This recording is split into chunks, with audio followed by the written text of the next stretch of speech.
आपण आजच्या संदेशाकडे वळूया आणि आजचा आपला संदेश फिलिप्पिकरास पत्र याचा दुसरा अध्याय आणि वचन 5 आणि 11 या शास्त्रभागावर आधारित आहे.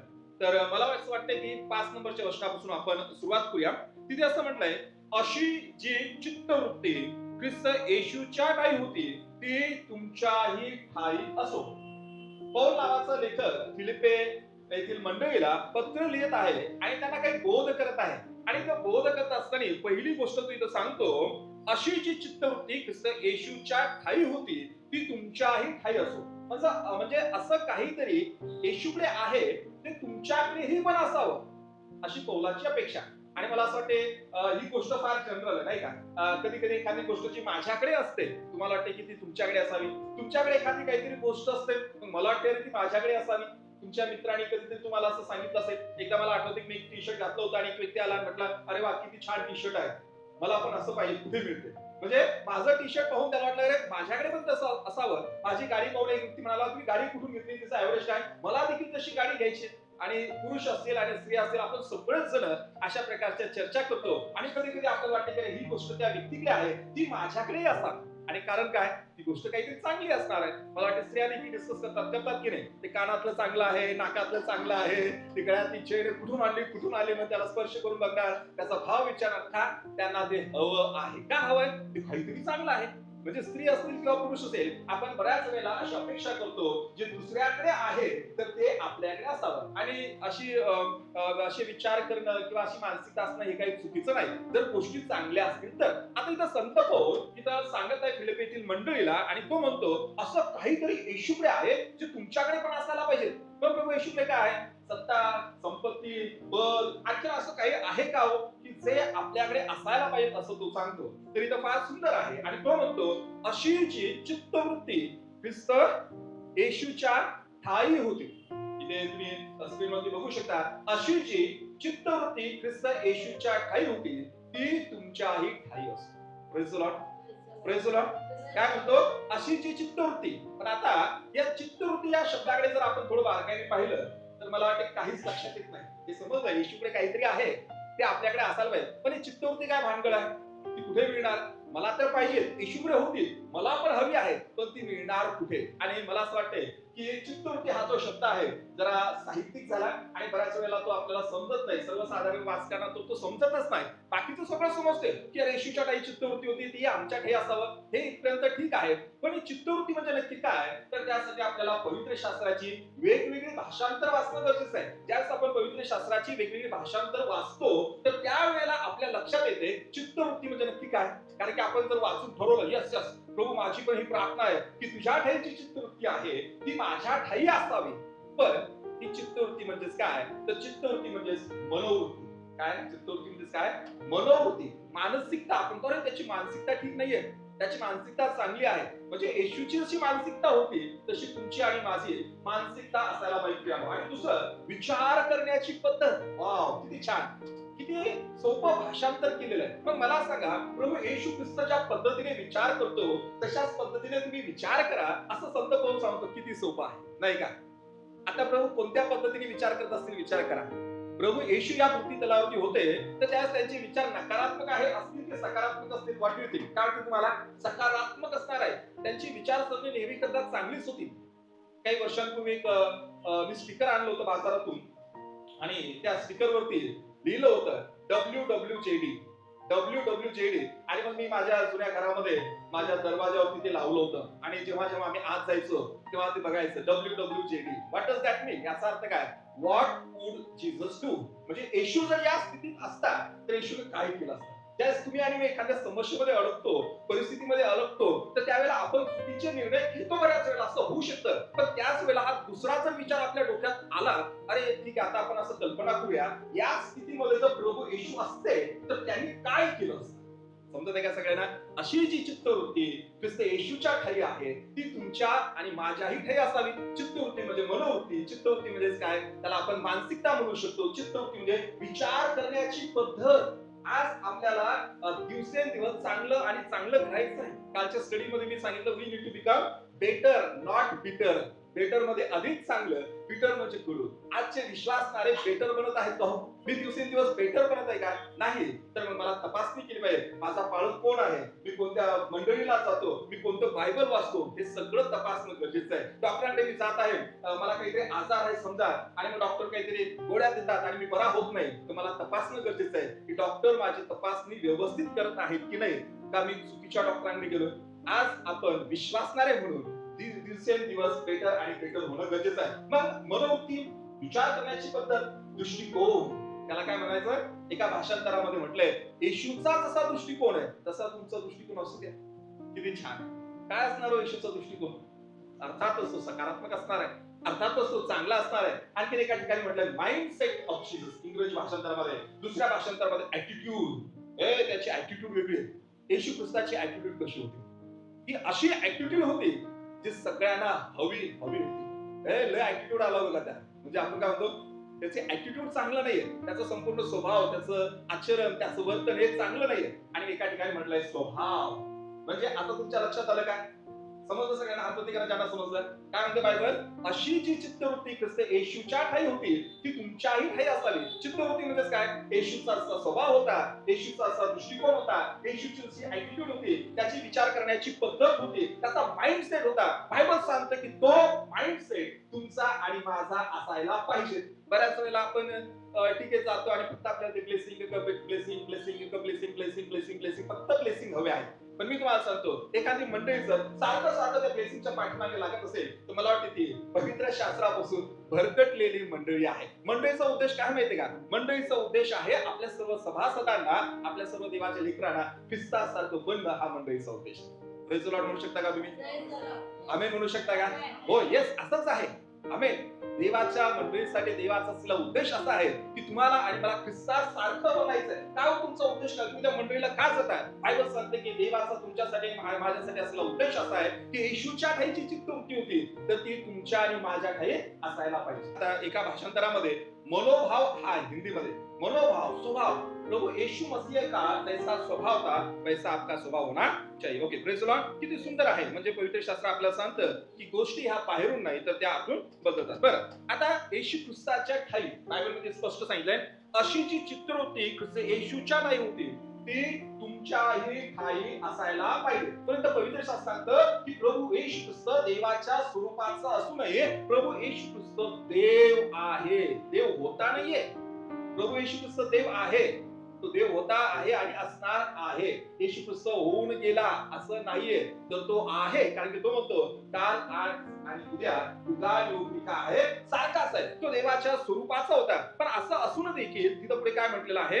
वाचूया आपण पुढे त्या वचनामध्ये. 6 नंबरच्या वचनावरती बोट ठेवा. तो देवाच्या स्वरूपाचा असूनही देवाच्या बरोबरीचे असणे हा लाभ आहे असे त्याने मानले नाही. लाभ हा शब्द लक्षात घ्या. जिथं लाभाच्या गोष्टी आहे माणूस सोडत नाहीये. प्रभू येशू ख्रिस्त स्वर्गात आहे, स्वर्ग देवदूत त्याची आराधना करताय, तिथं परमेश्वराचा महिमा आहे, पिता पुत्र पवित्र आत्मा ते एकत्र आहे आणि सगळं काही महिमामय जीवन आणि असंच जीवन की जिथं फक्त त्यांची आराधना होत आहे. पण बायबल सांगतं इथं म्हटलेलं आहे त्याने तो लाभ मानला नाही. बऱ्याच वेळेला आपण पद सोडून पदाचा त्याग करणं फार फार अवघड असते. ज्यावेळेस लोक तुमची फार मोठी प्रशंसा करतात, तुम्ही सेलिब्रिटी असतात किंवा विशिष्ट पदावरती असतात आणि फार मोठं फॉलोअर्स तुमचे असतात, तर त्यावेळेला ते पद सोडून जाणं फार जीवावरती येते. का माहिती का? परिस्थितीची एक लालूच लागलेली असते किंवा परिस्थितीची एक सवय झाली असते आणि मग आपल्याला ते हवं हवं असं वाटते. प्रभू येशू ख्रिस्त स्वर्गामध्ये होते, सगळं काही ठीकठाक होतं, परंतु त्याने तो मोठा लाभ असून देखील नाकारलेला आहे असं बायबल मध्ये इथं सांगितलेलं आहे. आणि मग त्यांनी काय केलं तर बायबल सांगतं वचन 2 मध्ये दुसरी पायरी खाली आले, स्वतःला रिक्त केलं. काय केलं? स्वतःला काय केलं? स्वतःला रिक्त केलं. प्रभू येशू ख्रिस्त कोण आहेत? देव आहेत. ते स्वर्गामध्ये होते, पण त्यांनी ते लाभ असून देखील देवाच्या बरोबरीचं लाभ होता ते त्यांनी नाकारलं आणि स्वतःला रिक्त केलं. बायबल सांगतं की प्रभू येशू ख्रिस्ताने देवाच्या स्वरूपाचा असूनही स्वतःला रिक्त केलं. रिक्त केलं म्हणजेच काय? आता असं वाटेल की त्याने आपलं देवपद सोडलं. देवपद सोडलं नाहीये. प्रभू येशू ख्रिस्त पृथ्वीवरती असताना देखील पूर्ण मनुष्य होते आणि पूर्ण देव होते. Praise the Lord. समजत आहे का तुम्हाला? हे समजणं गरजेचं आहे. प्रभू येशू ख्रिस्त या भूतलावरती असताना ते पूर्ण देव होते आणि पूर्ण मनुष्य होते. नाही, बऱ्याच वेळेला म्हणतील हा प्रभू येशू ख्रिस्ताची काय परीक्षा झाली, त्यांनी देव म्हणून त्या परीक्षेचा सामना केला. प्रभू येशू ख्रिस्त काय वधस्तंभावरती मरण पावले, त्यांच्या हातापायामध्ये खिळे ठोकण्यात आले, पण ते देव होते, त्यांना कशा येत नाहीये. तर प्रभू येशू ख्रिस्त देव आणि मनुष्य हे होते. वधस्तंभाचं मरण त्यांनी मनुष्य म्हणून सहन केलेलं, हे लक्षात घेणं गरजेचं आहे. रिक्त झाले याचा अर्थ त्याने आपलं दैवत्व सोडलं असं नाही, तर स्वर्गामधला जो गौरव आहे, जी प्रशंसा आहे, जी महिमा आहे, ती बाजूला सारली. नको मला आहे, मी या गोष्टीचा त्याग करतो, आणि त्या गोष्टी त्याने रिक्त केल्या, त्या गोष्टी त्याने बाजूला केल्या. पण बऱ्याच वेळेला ज्या महत्वाच्या गोष्टी असतात, लाभाच्या गोष्टी असतात, त्या बाजूला करणं हे मानव म्हणून मला वाटते आपल्याला फार फार अवघड आहे. पण ही अवघड गोष्ट प्रभू येशूने केलेली आहे, आणि त्यांनी त्यांचं दैवत्व किंवा त्यांची ओळख कायम राखली. परंतु आपण पाहतो की ते रिक्त झाले. पण रिक्त होणं म्हणजे कधी कधी असं वाटेल अरे कमकुवतपणाचं लक्षण नाहीये, कमकुवतपणाचं लक्षण आहे. आणि इतकं रिक्त झाले. प्रभू येशूचा जन्म कुठे झाला? ते तर राजांचा राजा आणि प्रभूंचा प्रभू आहे. जन्म कुठे व्हायला पाहिजे? राजवाड्यात व्हायला पाहिजे. तो तर पृथ्वीचा निर्माणकर्ता आहे, आणि असं असून त्याने स्वतःला एवढं रिक्त केलं की जन्म तर गायीच्या गोट्यात झाला, पण ती जागा मिळणं देखील मरियेसाठी आणि योसेफासाठी किती अवघड होऊन गेलं होतं. म्हणजे एवढं स्वतःला त्याने रिक्त केलेलं आहे. बायबलमध्ये सांगितलेलं आहे की त्याला गव्हाणीत ठेवण्यात आलेलं आहे. येशूने माझ्यासाठी काय केलं, मला वाटतं त्यासाठी प्रश्न उपस्थित होईल. तर हा अध्याय तुम्ही वाचा. आपण फक्त त्या वरवरच्या दिसणाऱ्या गोष्टी पाहतो. अरे नाही, माझं आजार गेला नाही, माझं ही समस्या सुटली नाही, ती समस्या सुटली नाही, येशूने माझ्यासाठी काहीच केलं. ह्या फार क्षुल्लक समस्या, काय फार क्षुल्लक समस्या आहे. सगळ्यात मोठी गोष्ट प्रभूने जर काय केली असेल तर स्वतःला रिक्त केलं, आणि ते म्हणजे तुमच्यासाठी आणि माझ्यासाठी. स्वर्गातील सर्व देवदूत त्याने बाजूला ठेवले. राजा असून राजवाड्यात त्याचा जन्म व्हायला पाहिजे, पण त्याचा जन्म एका गव्हाणीत झालेला, त्याला जन्म झाल्यानंतर गव्हाणीत ठेवलं. आणि तिसरी गोष्ट पुढे काय झालं वाचायचं, मला वाटते वचन 7 मध्ये, तर त्याने स्वतःला रिक्त केले म्हणजे मनुष्याच्या प्रतिरूपाचे होऊन दासाचे स्वरूप धारण केले. तिसरी गोष्ट, तिसरी पायरी काय सांगते, प्रभू चढली म्हणजे उतरले. दासाचे स्वरूप धारण. बापरे, म्हणजे माणूस झाला, पण कोणता माणूस? एकदम श्रीमंत माणूस नाही. प्रभू येशू ख्रिस्त मोठा राजा म्हणून, एक मोठा श्रीमंत सावकार म्हणून या जगामध्ये आला नाही. तर इथं सांगितलेलं आहे की तिसरी पायरी ते खाली आले की त्यांनी दासाचं स्वरूप धारण केलं. आणि तुम्हाला माहिती का दास म्हणजे काय? सांगा बरं, दास म्हणजे काय? गुलाम. गुलाम म्हणजेच काय? नौकर. हे असे टायटल वाचले का तुम्ही कधी? देवाचे महान दास वाचले? नाही वाचले? देवाचे महान दास आपल्यामध्ये काय वाचत? Praise God. महान देवाचे दास, देवाचे महान दास, महान दास हे शब्द जरा गोंधळ टाकणार आहेत. देवाचे महान दास आपल्यामध्ये टाळ्या वाजवा, काय हरकत नाही. देवाच्या सेवकाचा सन्मान झाला पाहिजे, टाळ्या वाजवला पाहिजे. पण देवाचा दास हा इतका महान आहे का की त्याचं एक छोटस बायबल देखील त्याला उचलत नाही. मी बऱ्याच वेळेला असं चित्र पाहतो की एखादा देवाचा महान दास येत असतो, आणि मग त्याचं एक छोटस बायबल, किती वचन आहे, काही जास्त नाही मला वाटते, तर तो दास असा पुढे चालत येतो, टाळ्या वाजवतात, आणि मग एक कोणतरी स्पेशल व्यक्ती बायबल हाताळणारा, गल्ल्याच्या शेजारी कसा असायचा, कशी ढाल हाताळणारा, भाला हाताळणारा, तसा एक स्पेशल तलवार हाताळणारा स्पेशल असिस्टंट असतो, तो येतो आणि पावस. देवाचा दास ही सुरू होते का तिथे? दास, मी तर म्हणेल की माझं बायबल, काय लॅपटॉप, हे लोकांनी घ्यावं, पण कधी घ्यावं? माझ्या हातात हे आहे, हे पण घेऊन चालू, पण माझ्या हातात 4-5 गोष्टी जर असतील आणि तुम्ही जर आला मला साहेब द्या, मी नक्कीच देणार. का? माझ्याकडे भरपूर गोष्टी आहेत आणि तुम्ही मला मदत करतात, चांगलं. मी कुठे पण जातो, माझी बॅग, माझं बायबल कोणाला देते. कधी देतो? ज्यावेळेस माझ्या हातात 4-5 गोष्टी असतात.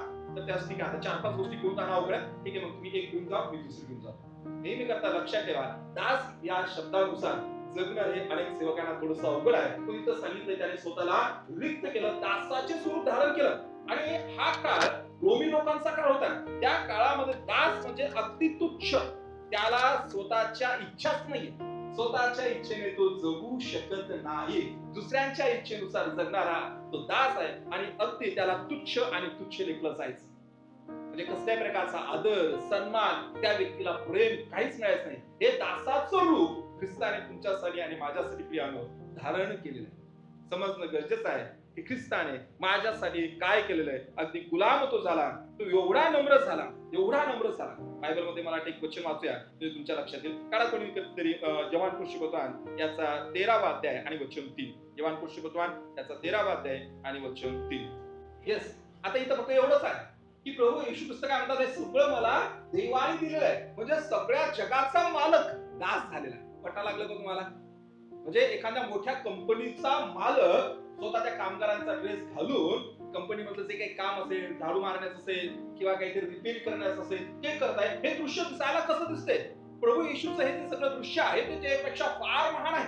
जर आपण योहान सुसमाचार 13वा अध्याय व्यवस्थित जर वाचला तर तिथे आपल्या लक्षात येते की जो सृष्टीचा निर्माण करता परमेश्वर प्रभू येशू ख्रिस्त मानव रूप धारण करून आला. तर बायबल सांगते की येणाऱ्या दिवसामध्ये प्रत्येक गुडघा त्याच्या समोर टेकला जाणार, प्रत्येक गुडघा त्याच्या समोर टेकला जाणार आहे. परंतु या ठिकाणी आपण पाहतो की प्रभू येशू ख्रिस्त आपल्या शिष्यांच्या चरणाजवळ आपले स्वतःचे गुडघे टेकत आहे. ज्याच्या समोर सगळे गुडघे टेकणार आहे तर तो आपल्या शिष्यांसमोर गुडघे टेकत आहे आणि त्यांचे जे मातीने मळलेले, धुळीने मळलेले जे आहेत, टाकलेले जे पाय आहेत तर ते धूत आहे. आणि मला असं वाटते नम्रतेचं हे सर्वोच्च उदाहरण आहे. एखाद्या माणसाने किती नम्र असावं याचं दुसरं उदाहरण या जगामध्ये देता येणार नाहीये. प्रभू येशू ख्रिस्ताने आपली नम्रता शिष्यांचे पाय धुवून दाखवली. तो गुरु होता, गुरु असून देखील त्याने शिष्यांचे पाय धुतले. पण कधी कधी मला असं वाटते ती नम्रता, ती चित्तवृत्ती येशूच्या ठाई जी होती ती आपल्या ठाई घ्यायला अवघड होते. का अवघड होते? का बरं आपण नम्र होत नाही? पण माझा पैसा भरपूर आहे, माझी संपत्ती भरपूर, माझा पैसा भरपूर, माझं आरोग्य ठणठणीत आहे, नंतर माझ्याकडे 4 माणसं आहे, माझा दबदबा आहे, माझी सत्ता आहे. जर अशी वृत्ती असेल तर तुम्ही लक्षात घ्या हे सगळं फक्त काही काळापुरतं आहे, हे सगळं नष्ट होणार आहे. जर आपण नम्र होत नाहीये, जर आपण वाकत नाहीये तर आपण तोडले जाणार आहोत. आणि बायबल सांगते आधी नम्रता आणि मग मान्यता. आमेन. किती सुंदर आहे. येशू ख्रिस्त ज्याच्या समोर गुडघे टेकले जाणार आहेत, बायबल सांगते की प्रत्येक गुडघा टेकला जाणार आहे, तो आपल्या शिष्यांपुढे गुडघे टेकत आहे. एवढा जर तो नम्र होऊ शकतो तर आपल्याला नम्र होण्यामध्ये काय अडचण येऊ शकते प्रत्येकाने शोधणं गरजेचं आहे. मार्क याचा 10वा अध्याय मध्ये म्हटलंय, तो म्हणतो मनुष्याची सेवा करण्यासाठी मी आलो आहे. मनुष्याचा पुत्र सेवा करून घ्यावाच नाही तर सेवा कराव्यास आणि पुष्कळांच्या खंडणीसाठी आपला जीव द्याव्यास आला आहे. येशूने आपला अधिकार त्याचा अर्थ स्वतःसाठी वापरलेला नाही. आणि मग पुढे काय झालं? त्याने दासाचं रूप धारण केलं. आणि चौथी गोष्ट मनुष्याच्या प्रतिरूपाचा झाला. बायबल सांगतं मनुष्याच्या प्रतिरूपाचा झाला.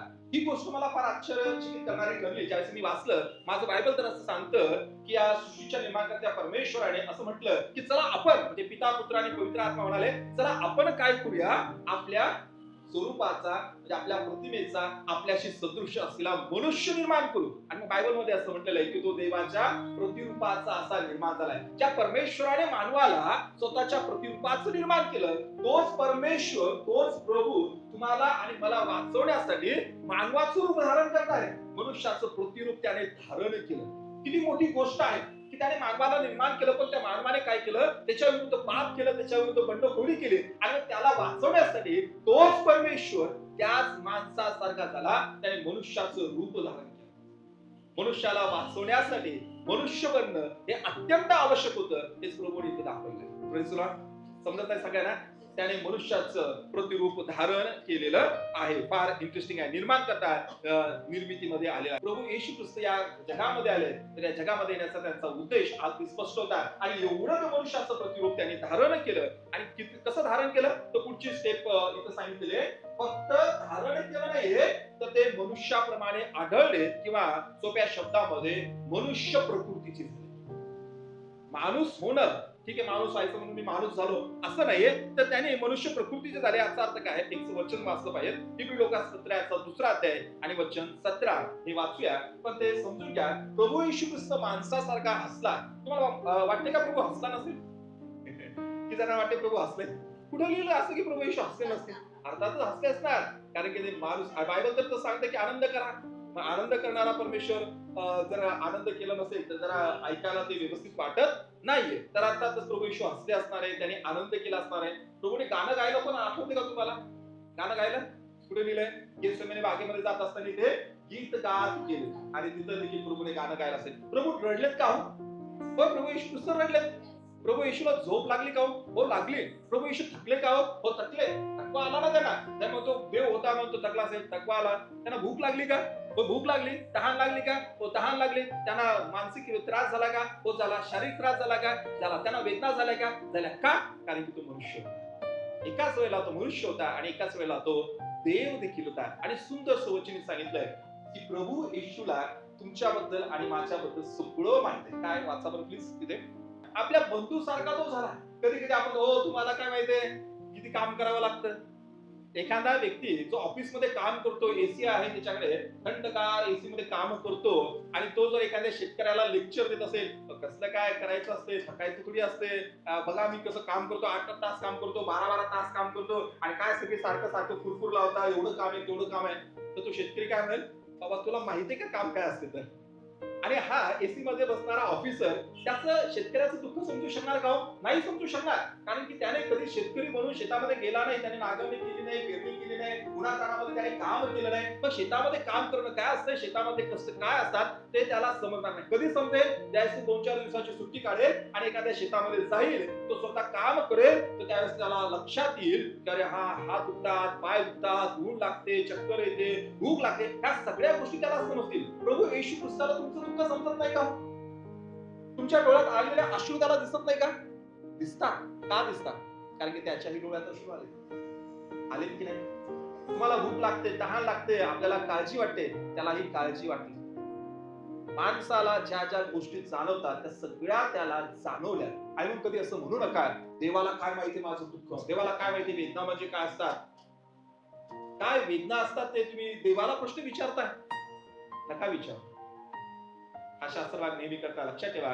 मनुष्य प्रकृतीचा तो झाला, इथं मनुष्याप्रमाणे आढळला, सोपं आणखी मी केलेलं आहे आणि तो त्याने स्वतःला लीन केलेलं आहे. पुढे काय झालं? वचन 6-8 मध्येच वाचूया. आणि मनुष्य प्रकृतीचे असे प्रकट होऊन त्याने मरण आणि तेही वधस्तंभावरचे मरण सोसले, एक पर्यंत आज्ञा पालन करून त्याने स्वतःला लीन केले. 6 नंबरची पायरी काय? त्याने लीन केलं. किती लीन करायचं? हा डायलॉग तुम्ही बोलता का? हो. किती ऐकून घ्यायचं? ऐकतो म्हणून काय बोलताय तुम्ही? ऐकून घेतो म्हणून तुझं किती ऐकून घ्यायचं रे? नाही, माणसाने नम्र व्हायचं, पण किती नम्र व्हायचं? जास्त नम्र होऊ नका. लोक तुम्हाला त्या पायपुसी सारखं वागवतील. पायपुसी ठेवली बघा, सगळे त्यांनी ते पायपुसून येतात मग आपण म्हणतो अरे बाबा इतकं नम्र होऊ नका. काय एवढं जास्त तुम्ही नम्र झाला ना, लोक तुमचा यूज अँड थ्रो प्लेट सारखा वापर करतील आणि फेकून देतील. पायपुसी सारखं पाय पुसतील आणि मग पुढे जातील. जास्त नम्र होऊ नका. सूचना दिल्या असतात आपल्याला. पण इथं प्रभू येशू ख्रिस्त बायबल सांगतं तो देवाच्या स्वरूपाचा होता. त्याने स्वतःला रिक्त केलं, दासाचे स्वरूप धारण केलं, तो मनुष्याच्या प्रतिरूपाचा झाला, मनुष्याप्रमाणे त्याला तो आढळला आणि स्वतःला त्यांनी लीन केलं, एवढं नम्र केलं. आणि बायबल मध्ये जर तुम्ही बघितलं, प्रभू येशू स्वतःबद्दल फार कमी बोलतात, पण काही गोष्टी आहेत. मला वाटतं एक वचन असं आहे की ते प्रभू येशू स्वतःबद्दल बोलतात. चला वाचूया स्वतःच्या स्वभावाबद्दल. चला वाचूया मध्ये 11 आणि 29. बाकीच्या शिष्याने सांगितलं की प्रभू येशू असे होते तसे होते, पण हे वाक्य अद्भुत आहे. हा अच्छा येस, वाचा मध्ये 11 आणि 29 सापडले की बघा. मी जो मनाचा, कोण सांगा लागलं? प्रभू येशू स्वतःबद्दल सांगा लागले आणि ते म्हणतात मी जो मनाचा सौम्य, पुढं लीन अंतःकरणाचा, अशी जी चित्तवृत्ती ख्रिस्त येशूच्या ठाई होती ती तुमच्याही ठाई असावी. येशूचं अंतःकरण कसं होतं? तर कसं अंतःकरण होतं येशूचं? लीन म्हणजे काय हो? नम्र. माझं अंतःकरण कसं आहे? माझा एकमेव उद्देश लक्षात घ्या, मंडळीत येण्याचा. म्हणजे माझ्या प्रत्येक विश्वासाच्या बाबतीत मी म्हणत आहे, एक विश्वासणाऱ्या नात्याने आपल्या प्रत्येकाचा एकमेव उद्देश मंडळीत येण्याचा असला पाहिजे. मला ख्रिस्तासारखं व्हायचं. जर हा उद्देश न घेता जर तुम्ही मंडळीत येत असाल, that means you are wasting your time. तुम्ही तुमचा वेळ वाया घालवत आहे. बायबल सांगतं जर ख्रिस्ताकडे मी येत आहे, मंडळीत येत आहे, तर त्याच्या पाठीमागे माझा एकमेव उद्देश असता पाहिजे, मला ख्रिस्तासारखं बनायचं. आणि मी तपासतो पाहिजे या आठवड्यात मला काय वचन ऐकायला मिळालं, काही शिकलो का मी त्याच्यातून, का फक्त 1 तास ते पास्टरांनी काहीतरी बडबड केली, हालेलुया आमेन प्रेज लॉर्ड झालं संपलं. जर मी काही शिकत नसेल तर मग त्या रविवारी मी कुठेतरी बाहेर फिरायला गेलो असतो तर ते माझ्यासाठी बेटर झालं असतं. प्रत्येक रविवार हा मला अधिक चांगला करणारा असायला पाहिजे. आमेन. येस. तर इथं फार सुंदर सांगितलेलं आहे. आणि मग तिथं तो एवढा नम्र झाला की त्याने स्वतःची इच्छा बाजूला ठेवली आणि पित्याची इच्छा. गेत्सेमने बागेमधलं दृश्य मला वाटतं तुम्ही डोळ्यासमोर आणू शकता. आणि तिथे तो काय म्हटला, हा प्याला त्याला टळत असेल तर टळू दे. हा प्याला टळत असेल तर टळू दे, पण शेवटी काय, तुझी इच्छा. नम्रतेचं उदाहरण म्हणजे काय माहिती का, त्यास आपण आपली इच्छा मारतो आणि देवाच्या इच्छेनुसार जगतो, तर त्यावेळेला हे सिद्ध होते की आम्ही नम्र झालो. नाहीतर मग आपण बऱ्याच वेळेला सगळं ते लिहून काढतो, आपल्या प्रार्थना विनंत्या, आणि प्रभू असं कर तसं कर हे कर ते कर, आणि मग खाली आपली सही फक्त त्याची सही पाहिजे. म्हणजे एखाद्या फॉर्मवरती कसं सगळा फॉर्म आपण भरतो, एका बाजूला आपली सही असते आणि अधिकाऱ्याच्या सहीसाठी सर हा फॉर्म भरला, फक्त तुमची सही बाकी आहे. देवाच्या होते आपण तसं सगळं आपलं फिक्स असते, मला असं पाहिजे तसं आहे. प्रभू फक्त तू सही कर, फक्त तू आमेन म्हण, फक्त तू हो म्हण. पण प्रभू ईश्वर काय केलेलं आहे, तो इतका लीन आणि नम्र झाला. आणि बायबल मध्ये म्हटलेलं आहे लूक 22 आणि 42 मध्ये, तो म्हणतो तरी माझ्या इच्छेप्रमाणे नव्हे तर तुझ्या इच्छेप्रमाणे हो. एवढी नम्रता, एवढी मोठी नम्रता. एखाद्या व्यक्तीने आपल्याला सॉरी म्हटलं, माफ करा चुकून झालं, मग आपण काय म्हणतो, लय चांगला माणूस बघा, पटकन सॉरी म्हटलं, हे एक शब्द पण बोलला नाही बघा, माझ्याकडून चूक झाली, एक शब्द पण बोलला नाही, किती चांगली ताई, किती चांगला भाऊ आहे. म्हणजे माणूस थोडासा 4 शब्द चांगला बोलतोय, माफी मागतोय, तर आपल्याला वाटतं तो लय नम्र आहे. अर्थातच हे नम्रपणाचे हे चिन्ह आहे, चांगली गोष्ट आहे. पण प्रभू येशू ख्रिस्त किती नम्र झाला हो, किती लीन केलं त्याने स्वतःला. वधस्तंभावरती त्याला खेळलं होतं, त्या खेळणाऱ्या लोकांच्या बाबतीत काय म्हणाला, हे पित्या यांना क्षमा कर, कारण की ते काय करतात त्यांना माहित नाही. ज्या वेळेला कोणीतरी आपल्या शरीरावरती, आपल्या मनावरती हल्ला करतो ना, तर सहसा करून आपण आक्रमक होतो, कारण की आपण मनुष्य आहे. पण त्याला तुमच्यासाठी आणि माझ्यासाठी सगळं होऊ द्यावं लागलं, आणि तो इतका नम्र झाला, इतका नम्र झाला. शेवटची पायरी, किती नम्र झाला, काय लिहिलं या ठिकाणी, इथं म्हटलेलं आहे की काय, त्याने मरण सोसले. पण इथं एक वाक्य आणखी जरा अतिरिक्त आलं असं वाटत नाही की तुम्हाला, बघा मी वाचतो, तुम्ही लक्ष द्या. आणि मनुष्य प्रकृतीचे असे प्रकट होऊन त्याने मरण ऑलरेडी हा शब्द वापरलाच आहे, आणि तेही वधस्तंभावरची मरण सोसले. मरण बस होतं ना, तो मरण पावला. पण हे सांगण्याची अतिरिक्त गरज का वाटली लेखकाला, प्रभू येशू ख्रिस्त मरण पावले सत्य आहे, पण नुसतं मरण सांगून चालत नाहीये. सगळे जण मरतात, या जगामध्ये आलेला प्रत्येक व्यक्ती हा मरणार आहे, त्याचं ते डेस्टिनेशन आहे. पण सांगितलेलं आहे, तेही वधस्तंभावरचे मरण सोसले, येतपर्यंत आज्ञा पालन करून त्याने स्वतःला लीन केले. देव पित्याची इच्छा होती, कारण त्या वधस्तंभावर आणि तो गेला, त्याने आज्ञा पालन केलं, इथपर्यंत तो नम्र झाला. आणि इथं का बरं सांगितलं वधस्तंभावरचं मरण, कारण की त्या काळामध्ये सगळ्यात तुच्छ गोष्ट जर काय असेल एखाद्या व्यक्तीच्या जीवनामध्ये व्हावी किंवा अपमानास्पद, तर ते म्हणजे वधस्तंभावरचं मरण. एखाद्या व्यक्तीला जर तुम्हाला शिक्षा करायची असेल, म्हणजे सगळ्यात भारी शिक्षा, सगळ्यात मोठी शिक्षा, किंवा त्या व्यक्तीचा सगळ्यात जास्त मोठा अपमान करायचा असेल, त्याची निंदा करायची असेल, तर त्या व्यक्तीला वधस्तंभावरती खिळलं जायचं. आणि ती शिक्षा कोणासाठी होती माहिती का, श्रीमंत लोकांसाठी नव्हती, नावाजलेल्या लोकांसाठी नव्हती, तर दंगेखोर लोकांसाठी, चोरी करणारे, खून करणारे, मारामारी करणारे, अगदी मोठ्यातल्या मोठ्या गुन्हेगारांसाठी ती शिक्षा होती. एक गोष्ट लक्षात घ्या, प्रभू येशू ख्रिस्त अपराधी होते म्हणून त्यांना वधस्तंभावरती खिळलं नाहीये. समजत आहे का, प्रभू येशू ख्रिस्त अपराधी होते म्हणून त्यांना वधस्तंभावरती खिळलं नाहीये, तर तुम्ही आणि मी देवाचे अपराधी होतो, आणि आपल्या अपराधी लोकांना क्षमा मिळावी म्हणून प्रभू येशू ख्रिस्त अपराधी व्यक्तीसारखे त्या वधस्तंभावरती गेलेले आहे.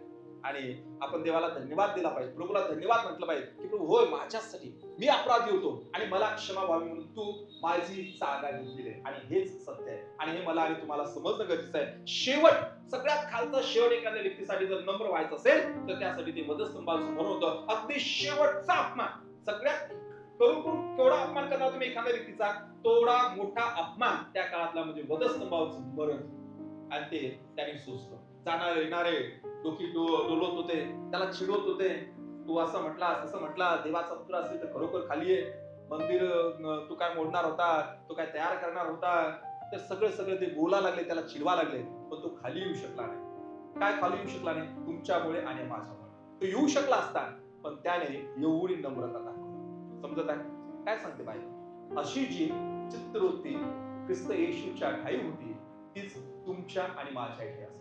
कसा होता ख्रिस्त? आता हे सगळं ऐकून किती जण पुढच्या रविवारी परत येतील? अरे नको बाबा, एवढं तुम्ही सांगितलं, तुम्ही हातवरती करत नाही का? किती जणांना पुढच्या रविवारी इथे यायचे परत? का यायचंय ना? का? कारण मी सांगितलं तुम्ही इथे येता, तुमच्या येण्याचा उद्देश तुम्हाला ख्रिस्तासारखं व्हायचंय. आणि ती जबाबदारी देवाने मला दिली की बघा चेक करा हे सगळं का नाही. टीचर लोकांना ड्युटी असते, मुलं ते शाळेमध्ये टिफिन घेऊन येतात, मग मम्मी पप्पा सांगतात टीचर जरा बघा आमचा मुलगा तो डब्बा खाते की नाही. मग टीचर लोक काय करतात, ते खाल्लाच की नाही, खाल्लाच नाही, चपाती खाल्ली नाही, भाजी खाल्ली नाही. टीचर लोकांची जी जबाबदारी आहे ती मुलं ज्या शाळेत येतात तर लेकरांनी तो डबा खावा. पालक लोकांची जबाबदारी आहे की मंडळीत येणारे सभासद ख्रिस्तासारखे होत आहेत का, आणि त्यांना सांगणं गरजेचं की ख्रिस्त कोण आहे. ख्रिस्ताने सर्व वैभव सोडला आणि तो 7 पायऱ्या इथं आपण पाहतो की तो खाली आलेला आहे. म्हणजे अगदी अत्यंत मोठी विटंबना किंवा अपमान असं आपण पाहतो. एक वचन याच्यामध्ये वाचूया. वाचा 1 पेत्र 2 आणि 23. 1 पेत्र 2 आणि 23 मध्ये म्हटलं आहे, त्याची निंदा होत असता, त्याची म्हणजे कोणाची हो, प्रभू येशू ख्रिस्ताची निंदा होत असता त्याने उलट निंदा केली नाही. आपण तर निंदा करायलाच बसतो. काय कामला दाम, याची निंदा कर, त्याची निंदा कर, जणू काय तो छंद झाला. काय तुमचा छंद? नाही मी ते पोस्टाचे तिकीट गोळा करतो, मी नाणी गोळा करतो, नाही मी पुस्तकं गोळा करतो, मी काही कुकिंग करतो. तुमचा छंद काय? माझा छंद निंदा करणे आहे. मला वाटतं एखाद्या रेझ्यूम मध्ये वगैरे लिहिला, कामाला जात असताना असते ना तिथं ऑफिस, तर तिथं माझं काम निंदा. तर तो मालक हो मला असाच पाहिजे, चाळी करा, तू फक्त माझ्या केबिन मध्ये बस, मी तुला 1000 रुपये पगार जास्त देईल. सगळे बघ कामगार काय करतात काय करत नाही त्यांची चहाडी येऊन माझ्याकडे. असं काही काम मिळेल का? मला वाटते मग शिक्षणाची पण गरज पडणार नाही. आणि एखाद्या वर्तमानपत्रामध्ये अशी जाहिरात जर आली, चहाडी करणारा हवा आहे, 2 वर्षांचा अनुभव आणि एकदम तरवेच पाहिजेत आम्हाला, नावालावी करणारा व्यक्ती. कसं कसं वाटतंय ऐकायला? इथे प्रभू येशू बद्दल सांगितलेलं आहे, त्याची निंदा होत असता त्याने उलट निंदा केली नाही, दुःख भोगत असता त्याने धमकावले नाही, यथार्थ न्याय करणाऱ्याकडे स्वतःला सोडून दिले. तुम्हाला आणि मला हेच करायचं. लोक तुमची आणि माझी निंदा करणार आहे. प्रभू येशूची निंदा केली, देव असून त्याने मानवरूप धारण केलं, लोकांनी त्याची निंदा केली, त्याच्यामध्ये लोकांनी चुका काढल्या. तुम्ही आणि मी परफेक्ट आहेत का? तर त्यामुळे लोक आपल्यामध्ये चुका शोधतील, लोक तुमची आणि माझी निंदा करतील. तर तुमचं आणि माझं काम तेच आहे जे प्रभूने केलं, न्याय करणाऱ्याकडे त्या लोकांना सोडून दिलं. आपण देवापा हे लोक माझी निंदा करतात, हे माझी थट्टा करतात, हे मला तुच्छ लेखतात, मी यांना काही प्रतिसाद देत बसत नाही, तू तुझं पाहून घे. आणि मग मला वाटते द बेस्ट जज जर असेल जगामध्ये त्या संपूर्ण विश्वामध्ये, तर तो कोण आहे? तुमची केस कुठं चालली माहितीये का? सगळ्यात बेस्ट जज कडे चाललेले, बेस्ट लॉयर कडे चाललेले, आणि तुम्हीच जिंकणार आहात. त्यामुळे तुमची निंदा कोणी करत असेल, तुम्हाला कोणी धमकावत असेल, तुम्हाला कोणी तुच्छ लेखत असेल, तर तुम्ही त्याला उलट प्रतिसाद देऊ नका किंवा त्या डिप्रेशन मध्ये जाऊ नका. अरे काय मला सगळे सारखे चिडवतात, माझी निंदा होते, कोणी मला मारत नाही. Don't worry about it. त्याच्याविषयी विचार करू नका. त्या लोकांना देवाच्या हाती सोपवा, देव त्यांची काळजी. हालेलुया. काही लक्षात आलं का? देवाने आपल्या स्वरूपाचा मनुष्य निर्माण केला, आदामाला निर्माण केलं, पण त्याने आपल्या स्वरूपाच्या निर्माण केलेल्या त्या माणसाने काय केलं? देवाविरुद्ध आज्ञा उल्लंघन केलं. कारण जसे त्या एकाच मनुष्याच्या आज्ञाभंगाने, म्हणजे आदामाचं नाव इथं आहे, पुष्कळ जण पापी ठरले होते, तसे या एकाच मनुष्याच्या आज्ञापालनाने पुष्कळ जण नीतिमान ठरले. आणि मग आज्ञापालन काय? प्रभू येशू ख्रिस्त जगामध्ये आले आणि शेवटचं टार्गेट काय होतं माहिती का? देवपित्याने दिलेलं, तुला जाऊन त्या वधस्तंभावरती मरायचा. आणि तिथपर्यंत त्यांनी आज्ञापालन केलं आणि आपलं ध्येय पूर्ण केलं. आणि मग इंटरेस्टिंग गोष्ट, इथं वचन 9 चा पहिला शब्द सगळेजण वाचा बायबल मध्ये बघा. हा काय लिहिलंय?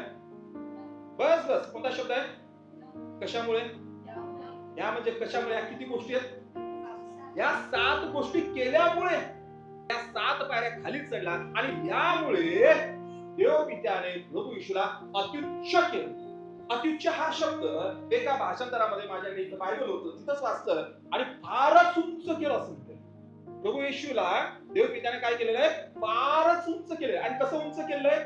पहिली गोष्ट इथं म्हटलेलं आहे या वचनामध्ये, 7 पायऱ्या तो खाली आला आणि 7 पायऱ्या देवपित्याने त्याला वर नेलं आणि यामुळे परमेश्वराने त्याला अत्युच्च केलं. आणि जसं मी आता सांगितलं, अत्युच्च म्हणजे फारच उंच असं केलेलं आहे. आणि उद्या वचन 9 मध्ये दिलेलं आहे, फारच उंच केलेलं आहे. आणि नंतर कसं केलंय? तर उंच करण्याची पद्धत काय? तर पुढची पायरी आता तो चढत आहे की खाली उतरत आहे? चढत आहे. आणि सर्व नावापेक्षा श्रेष्ठ नाव.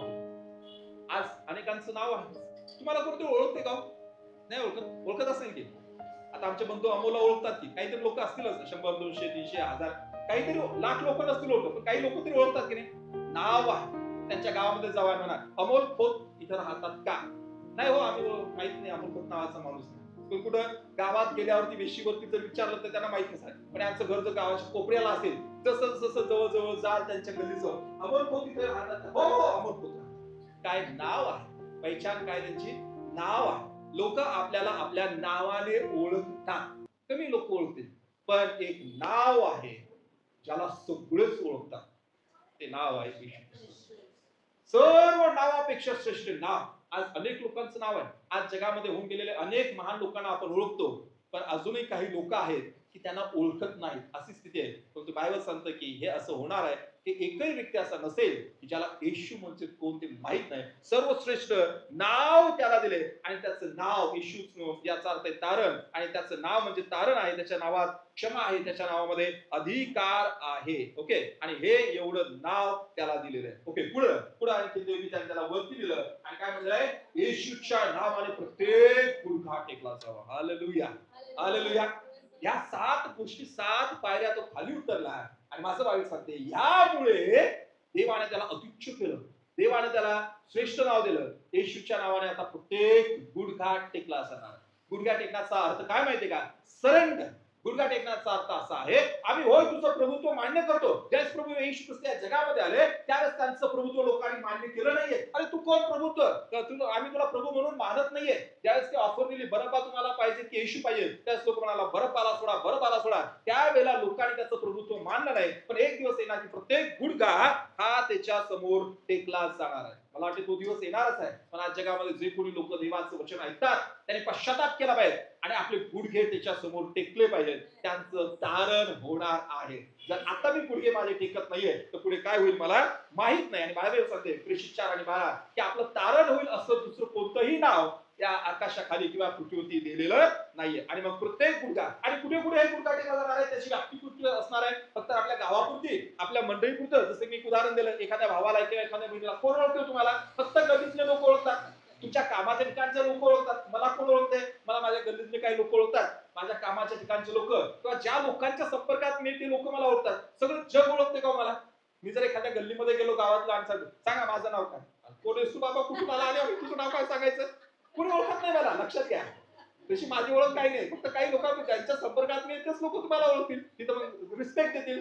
जिथं माझी ओळख नाही तिथं कोण आहे, माणूस आलाय केला. बाजारात जाताना किती माणसं आहेत, कोणालाही आपण ओळखत नाहीये. पण इथं म्हटलेलं आहे प्रभू येशूची ओळख किती होणार माहितीये का, सर्व गुडघा, आणि कुठे स्वर्गातील प्रत्येक गुडघा टेकला जाणार. सर्व देवदूत त्याच्या पुढे गुडघे टेकतील, स्वर्गामध्ये टेकले जाणार आहे. नंतर पृथ्वीवरील प्रत्येक व्यक्ती गुडघा टेकतील, आणि पृथ्वी खाली, म्हणजे स्वर्गातील असेल, पृथ्वीवरील असेल आणि पृथ्वी खाली, म्हणजे सगळीकडचे लोक त्याच्या पुढे गुडघे टेकतील असं पवित्र शास्त्रामध्ये लिहिलंय. मग ते लोक कोणत्या राष्ट्रातील असो, कोणत्या वंशातील असो, कोणत्या प्रकारची भाषा बोलणारे असो, हे सगळे गुडघे टेकले जाणार आहेत. आणि हा एवढा मोठा सन्मान दिलेला. लक्षात घ्या, त्याच प्रकारे तो एक चांगला शिक्षक आहे, तो एक योगी पुढारी आहे, तो गुरु आहे वगैरे असतात, हे सगळं आहे, परंतु तो देव आहे. प्रभूची ओळख काय माहिती का, तो देव आहे. त्याने सर्व आपली महिमा सोडली आणि तुमच्यासाठी आणि माझ्यासाठी खाली रिक्त झाला. आणि आता रिक्त झाल्यानंतर देव त्याला हळूहळू काय करत आहे, वरती नेत आहे. आणि शेवटचं 7 नंबरचं, प्रत्येक जीवेने कबूल करावे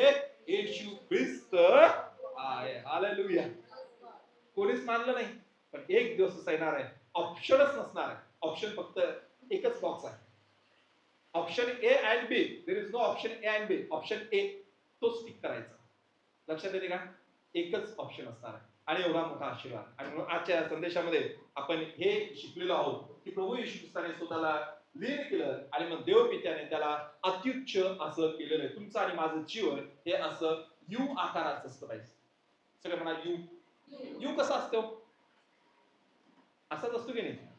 यू कधी असा असा चालू होतो का, तुम्ही लिहितात यू कसं, असं लिहिता नाही. अनुग्रह कसा लिहितो यू, हा बघा तो लिहितो असंच लिहितो, म्हणजे वरून खाली आणि मग खालून वर जायचं. हे फार, आणि ही ब्लेसिंग ना फार जास्त टिकतात. लक्षात घ्या, वरवरच्या ब्लेसिंगच्या पाठीमागे लागू नका.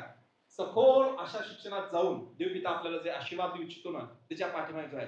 हा जो यू आकाराचा प्रवास आहे तो तुमच्या आणि माझ्या जीवनाचा देखील असा पाहिजे. फिलिपिकरास पत्र 2 अध्याय 5 आणि 11 मध्ये सांगितलंय, शेवटी प्रत्येक जीव कबूल करेल की येशू ख्रिस्त प्रभू आहे. पण हा प्रवास कसा झाला? पहिली गोष्ट आपण पाहतो, येशू कसा येतो? वरून खाली येतो. आणि तुम्ही बघा, देवाच्या स्वरूपाचा असून त्याने काय केलं? दासाचं स्वरूप. तो देव होता, पण देव असूनही तो दास बनला. म्हणजे त्याने देवाचं स्वरूप बाजूला ठेवलं. तो स्वर्गामध्ये होता, सर्व महिमा होती, सर्व गौरव होतं, सर्व देवदूत त्याची आराधना करायचे, हे सर्व त्याने सोडलं आणि अगदी खाली तळाशी तो आला. साधा माणूस झाला नाहीये, तर त्याने दासाचं रूप धारण केलेलं असं शास्त्र सांगतं. आणि पुढे दासाच्या स्वरूपापासून मनुष्याचं स्वरूप धारण केलं. मनुष्याच्या स्वरूपापासून रूपापासून तो डायरेक्टली मरणापर्यंत गेला. आणि मरणापासून ते साधं मरण नव्हे, तो वधस्तंभावरचं अपमानास्पद मरण त्याने सोसलंय. हा सगळ्या गोष्टीमधून गेलेला आहे. आणि मग परमेश्वराने त्याला खालून वर नेलं. परमेश्वर त्याला खालून काय करतो? वर नेतो. काय झालेलं पुढे? वधस्तंभाच्या अपमानापासून काय झालं? पुनरुत्थानाचा कवच. लोकांनी त्याला खिळलं, मग हरला. सैतानाला काय वाटलं? Yes, good, I am the winner now. Yeshu Khrist मेला म्हणजे आता मी विजयी झालो. पण ऍक्च्युली तो मेला नव्हता. नाही, म्हणजे तो हारला नव्हता. त्यांना तो डाव समजलाच नाही. सैतानाला डाव समजलाच नाही. शास्त्रीय आणि यहुदी लोकांना हा डाव समजलाच नाही. त्यांना असं वाटलं, येशूला आम्ही वधस्तंभावरती खेळलो, तो मेला, आता आम्ही जिंकलोय. पण त्यांना माहित नव्हतं की अजून खेळ बाकी होता. आणि तिसऱ्या दिवशी प्रियानो तो मरणातून उठला. Hallelujah, hallelujah. तो जिवंत झाला. तो मरणातून उठला. आणि नंतर आपण पाहतो त्याला अगदी निच्च अशी वागणूक दिली. एका गुन्हेगाराप्रमाणे. एखाद्या गुन्हेगाराला गुन्हेगाराप्रमाणे वागणूक मिळत असेल तर काही वाटत नाहीये. असू द्या, तो गुन्हेगार आहे, त्याने चोरी केली, पण ज्याने काहीच केलं नाही, बायबल सांगतं की त्याच्या मुखात कपट नव्हतं. म्हणजे येशूच्या मुखात कपट नव्हतं. तो निष्कलंक होता, तो निर्दोष कोकरा होता. पण असं असताना देखील अगदी त्याला निश्चत्वाची वागणूक देण्यात आली. आणि परमेश्वराने त्याला तिथून अत्युच्च केलं. अत्युच्च म्हणजे फार उंच केलेलं आहे. तिसरी गोष्ट, नाकारलेपणापासून सर्व नावापेक्षा श्रेष्ठ नाव दिलं. नाही, आम्हाला नको, आम्हाला नको, येशू नको, येशू नको, आम्हाला नको. पण देवाने काय केलं? देवपित्याने काय केलं? त्याला असं नाव दिलं तुम्ही नाकारू शकत नाही. आणि अपमानापासून सार्वत्रिक उपासनेपर्यंत.